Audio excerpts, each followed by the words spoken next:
भगवान ने कुत्तों से कहा, मैं तुम्हें 20 साल की जिंदगी दे रहा हूँ जिसमें तुम्हें दिन रात भौंकना होगा। कुत्तों ने कहा, 20 साल बहुत लंबा समय है, आप हमें मात्र 10 साल की जिंदगी दे दो। भगवान मान जाते हैं। फिर भगवान ने बंदरों से कहा, मैं तुम्हें 20 साल की जिंदगी दे रहा हूँ जिसमें तुम्हें लोगों को हंसाना और कूट फांद करना होगा। तो बंदरों ने भी कहा, 20 साल बहुत ज्यादा है, आप हमारी उम्र भी कुत्तों की तरह 10 साल ही कर दीजिए। भगवान फिर से मान जाते हैं। फिर भगवान ने गाय से कहा, मैं तुम्हें 60 वर्षों का जीवन देता हूँ जिसमें तुम्हें किसानों की मदद करनी है और खेती बाड़ी करनी है। इस पर गाय ने कहा, हे भगवान, 60 साल बहुत अधिक हैं, कृपया मुझे केवल 20 वर्षों का जीवन प्रदान करें। फिर से भगवान मान जाते हैं। फिर भगवान मनुष्य से कहते हैं, मैं तुम्हें 20 साल का जीवन दे रहा हूं जिसमें तुम्हें हंसना है, खेलना है और खूब मस्ती करनी है। इस पर मनुष्य ने कहा, सिर्फ 20 साल, आप ऐसा कीजिए, मेरे 20 साल के साथ कुत्ते के बचे हुए 10 साल, बंदर के 10 साल और गाय के छोड़े हुए 40 साल भी मुझे दे दीजिए। भगवान मान जाते हैं और कहते हैं,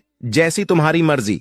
हम भगवान के दिए 20 साल बहुत मजे से जीते हैं, उसके बाद के 40 साल कड़ी मेहनत और परिश्रम से जीते हैं, फिर बचे हुए 10 साल बंदरों की तरह हम कूट फान करते हैं और आखिरी बचे हुए 10 साल हम घर के बाहर कुत्तों की तरह बैठकर पूरी दुनिया पर भौंकते हैं। हो सकता है जिंदगी का सच ना हो, पर कहीं ना कहीं इसमें सच्चाई भी छुपी हुई है। हम भगवान के दिए 20 साल बहुत मजे से जीते हैं। अगर आप भी इस बात से सहमत हैं तो यस जरूर लिखें और इसी तरह की कहानी Download ShareChat.